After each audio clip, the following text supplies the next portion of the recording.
পুজো তো আর এসেই গেল। আপনারা নিশ্চয়ই অনেকেই উত্তরবঙ্গ যাবার টিকিটও কেটে ফেলেছেন। আপনারা কি দার্জিলিংয়ের কাছাকাছি অবস্থিত ছোট্ট একটি পাহাড়ি গ্রাম চটকপুরে যাওয়ার পরিকল্পনা করছেন? সেখানে কোন হোমস্টেতে থাকবেন সেই চিন্তা করছেন? তাহলে এই পর্বটি থাকছে আপনাদের জন্য। এই পর্বটিতে আপনারা চটকপুরের হোমস্টের যাবতীয় তথ্য পেয়ে যাবেন। ভিডিও শেষে থাকছে বছরের কোন কোন সময় পর্যটকদের জন্য এই চটকপুর গ্রামটি সম্পূর্ণরূপে বন্ধ থাকে সেই সমস্ত তথ্য।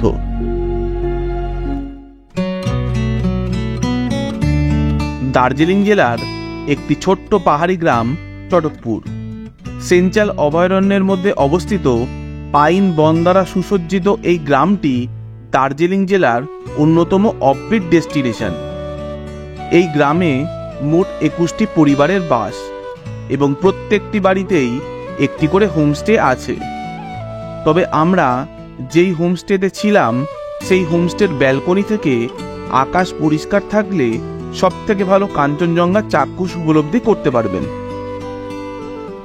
চটকপুরকে দুটি ভাগে ভাগ করা হয়, একটি আপার চটকপুর এবং অন্যটি লোয়ার চটকপুর। তবে আপার চটকপুর থেকে সবথেকে ভালো কাঞ্চনজঙ্ঘা এবং সূর্যোদয় দেখা যায়। আমাদের হোমস্টেটি এবার আপার চটকপুরে ছিল।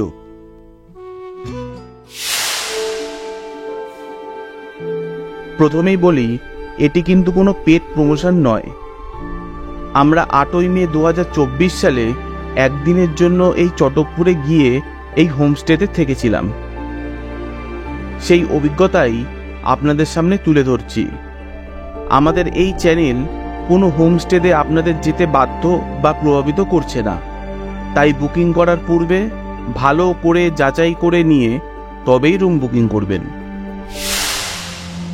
কি কি উপায়ে আপনারা চটকপুরে আসতে পারবেন, আমরা কিভাবে চটকপুরে পৌঁছেছিলাম, কিভাবে আমরা গ্রামটি ঘুরে দেখলাম এবং জঙ্গলের মধ্যে কিভাবে আমরা ট্রেক করলাম, এই সমস্ত তথ্য সম্পর্কিত একটি পর্ব আমাদের চ্যানেলে অলরেডি পাবলিশ হয়েছে। উপরের আই বাটন এবং নিচের ডেসক্রিপশন বক্সে আমি তার লিঙ্ক দিয়ে রাখলাম।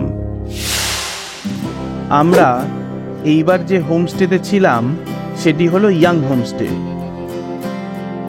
এই রুমটি আমাদের জন্য বরাদ্দ হয়েছিল। ভেতরে ঢুকেই দেখুন, এই দিকে একটি বিছানা রয়েছে এবং এই দিকে একটি বিছানা। দুটোতেই আমার মনে হয় দুজন দুজন করে থাকতে পারবেন। অনেকটাই মোটা কম্বল দিয়েছে দুটো করে। এখানে একটি লাগেজ রাখার জায়গা রয়েছে, আর দেখুন প্লাগ পয়েন্টও রয়েছে এখানে। আর এখানে একটি আয়না রয়েছে। আর প্রথমে আমি পুরোটি দেখাই। দেখুন কতটা সুন্দর।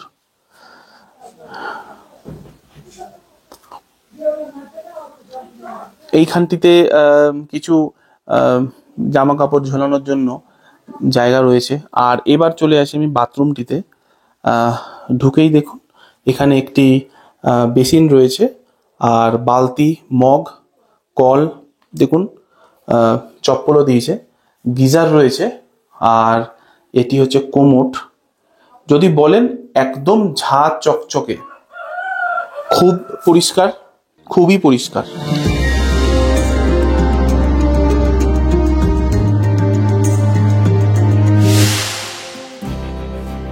আমাদের লাঞ্চে ছিল আচার, সালাড, পাঁপড়, আলু সেদ্ধ, ডিমের কারি, ডাল, মিক্স ভেজ এবং ভাত। প্রত্যেকটি খাবার গরম এবং সুস্বাদু ছিল। লাঞ্চের খাবারের স্বাদ হিসেবে আমরা 10-এর মধ্যে 9 দেব।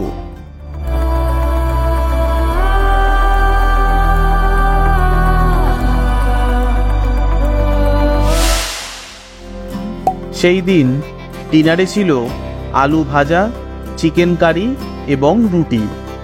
ডিনারেও প্রতিটি খাবার গরম ছিল। এই চিকেনের স্বাদ আমাদের বহুদিন মনে থাকবে। ডিনারের খাবারের স্বাদ হিসাবে আমরা 10-এর মধ্যে 9.5 দেব। পরের দিন সকালের ব্রেকফাস্টে ছিল কাবুলি ছোলার তরকারি, লুচি এবং আচার। ব্রেকফাস্টের খাবারের স্বাদ হিসাবে আমরা 10-এর মধ্যে 8.5 দেব। চটকপুরের গ্রামটি সেঞ্চাল ওয়াইল্ড লাইফ স্যাংচুয়ারির মধ্যে অবস্থিত। সেই জন্য 15 জুন থেকে 15 সেপ্টেম্বর পর্যন্ত এই 2 মাস পর্যটকদের জন্য এই গ্রামটি বন্ধ থাকে। এই হোমস্টেতে ওয়াইফাই ইন্টারনেটের ব্যবস্থা আছে। একটি ঘরে কমপক্ষে যদি 3 জন করে থাকেন তাহলে জনপ্রতি 1500 টাকা করে আপনাদেরকে থাকা খাওয়া হিসাবে দিতে হবে। একটি ঘরে যদি 2 জন করে থাকেন তাহলে জনপ্রতি 1800 থেকে 2000 টাকা পর্যন্ত আপনাদেরকে থাকা খাওয়া হিসাবে দিতে হবে। আমাদের কাছ থেকে হোমস্টে কর্তৃপক্ষ জনপ্রতি 1800 টাকা করে থাকা খাওয়া হিসাবে নিয়েছিলেন। আমাদের থাকার অভিজ্ঞতা হিসাবে আমরা ইয়াং হোমস্টেকে 10-এর মধ্যে 9 দেব।